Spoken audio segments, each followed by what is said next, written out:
Selamat datang kembali di channel Barkode, barnya Ko Ade. Ya, hari ini kita akan ngobrolin tentang topik favorit.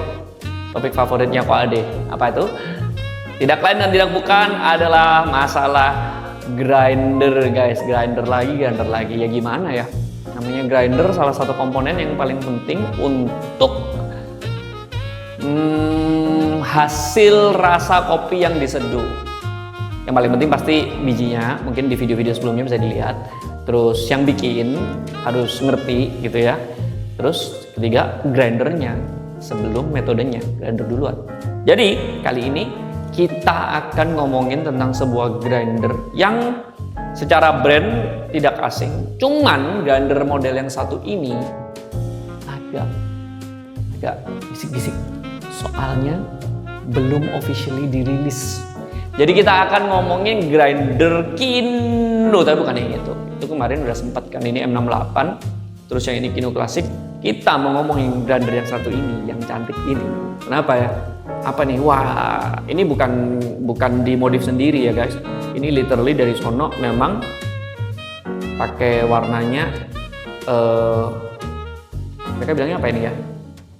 Rose gold. Istilah mereka rose gold gitu. Secara fisik, nih side by side aja ya.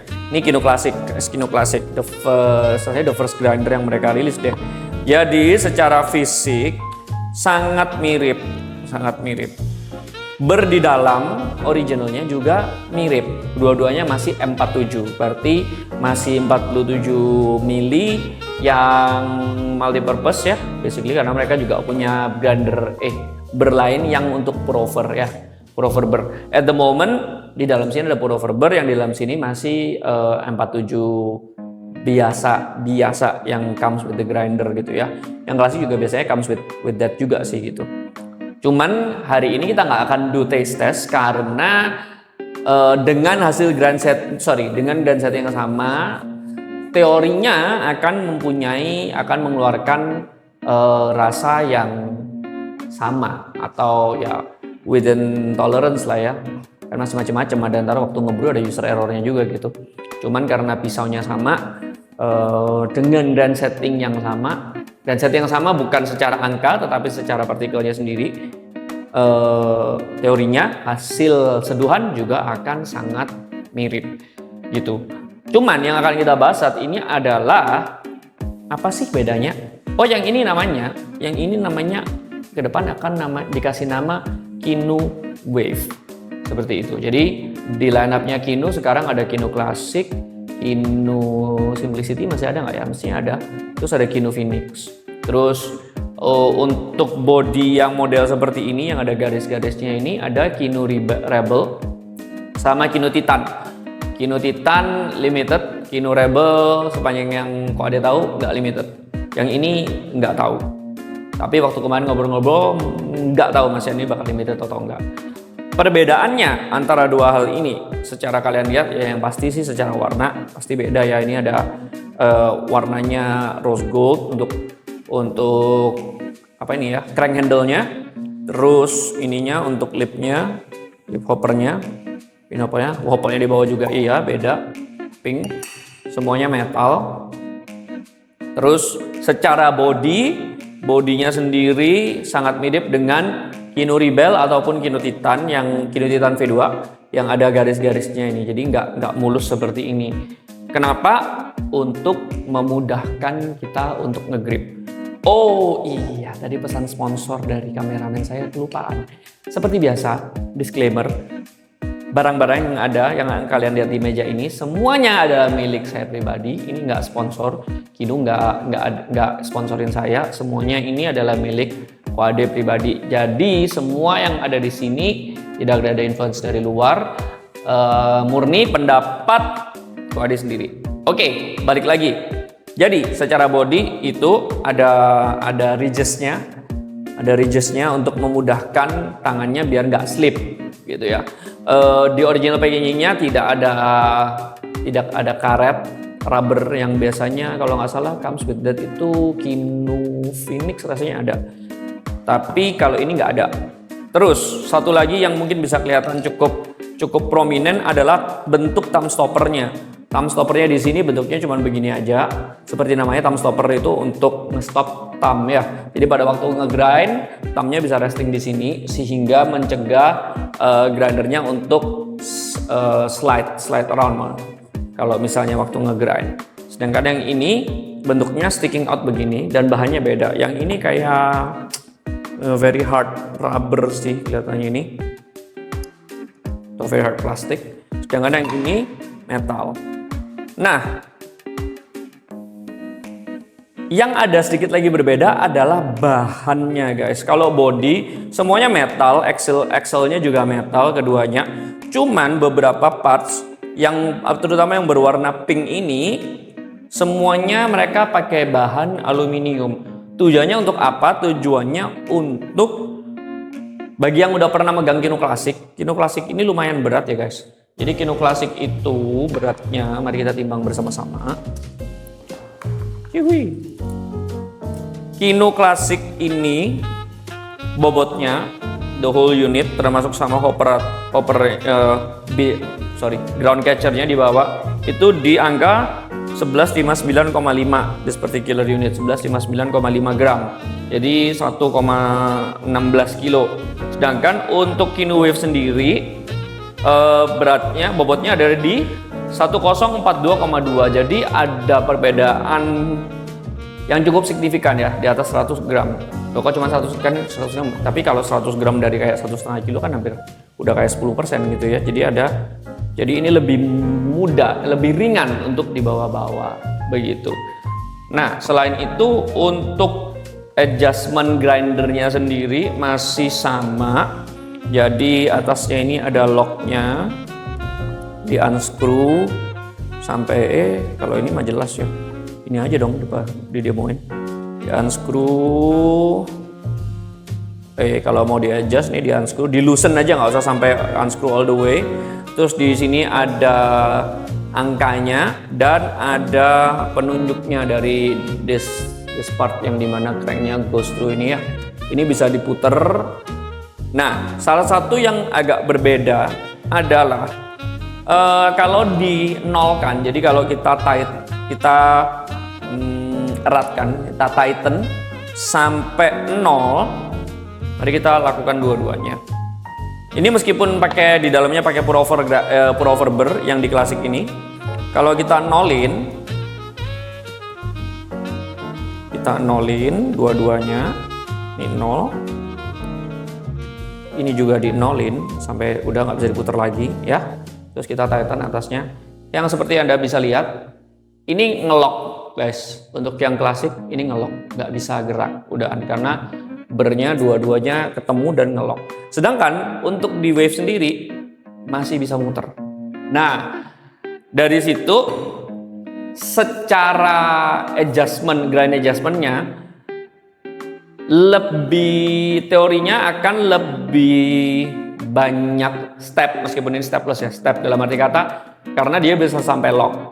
Cuman apakah dalam praktisnya benar-benar berbeda?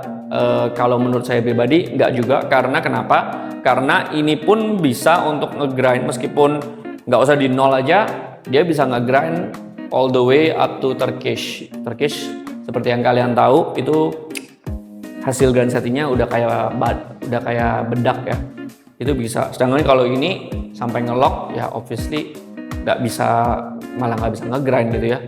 Nah, jadi secara praktisnya menurut saya tidak ada perbedaan yang signifikan. Cuman karena yang ini bisa sampai ngelock, ini enggak. Kemarin kita udah sempat komparasi untuk cari grind setting yang sama itu di angkanya berbeda, guys. Jadi kalau misalnya di sini kemarin itu dari pengalaman mungkin sekitar, jadi kan kalau Kino ini penunjuknya dari 0 sampai ketemu 0 lagi itu kan ada 9 ya. Dan setiap dari 0 ke 1 itu ada, untuk setiap angkanya itu misalnya 0 ke 1 itu ada 4 garis.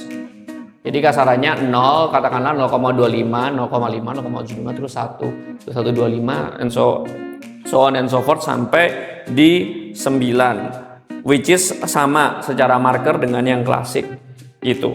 Nah, perbedaannya kemarin kita ada sempat coba, belum sampai terlalu ekstensif.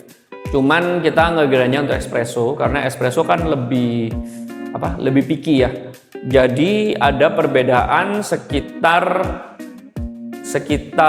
5 itu yang whole numbersnya ya, bukan 0,5 tapi 5 whole numbers. Jadi katakanlah contoh kalau misalnya di sini espressonya itu di sini misalnya di 3,5, di sini bisa di 4 karena dia all the way sampai lock. Dalam tanda kutip ini butuh coarser secara angka gitu. Jadi ya seingat saya sekitar 5 begitu. Cuman kalau taste test kemarin yang udah kita komparasi adalah tapi antara normal burr sama pour over burr itu udah pasti beda. Tapi kalau normal sama normal kita belum sempat coba nggak ya? Saya sempat coba, tapi mungkin di video yang lain. Kali ini kita akan review secara bentuk fisik ergonomik.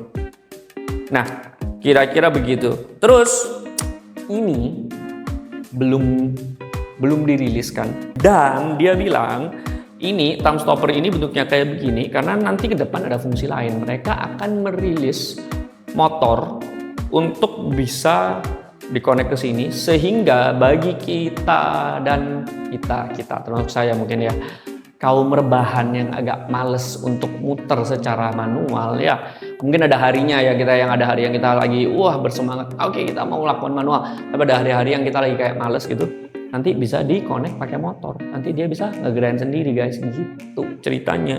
Tapi in-house bukan third party, jadi mereka udah menyiapkan ini untuk itu.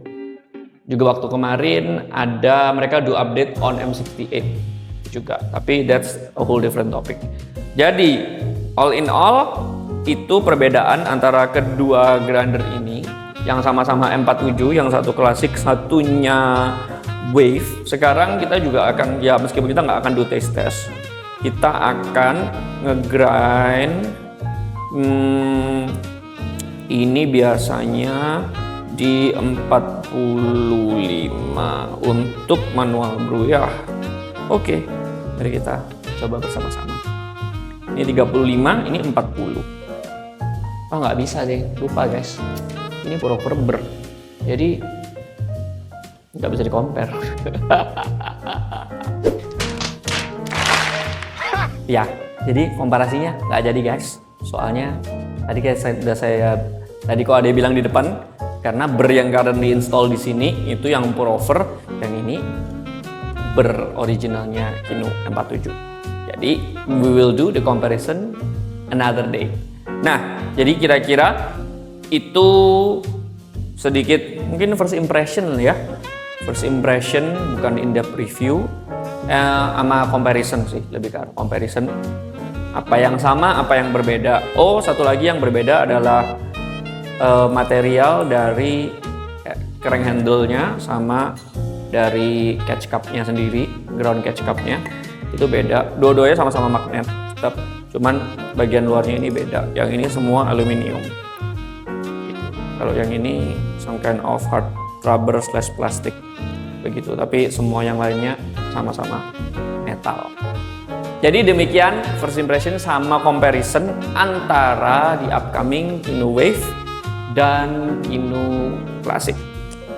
Jika kalian udah yang pernah pakai atau penasaran, ada pertanyaan, silakan komen di bawah. Terus bagi yang belum subscribe, boleh dong bantu subscribe dan jangan lupa di like, karena seperti yang kalian lihat channel Barcode ini adalah channel yang masih tergolong sangat baru. Jadi every single subscribe and like would help us a lot. Oke, demikian kira-kira tentang Kino Wave. Sampai ketemu di video berikutnya. Bye.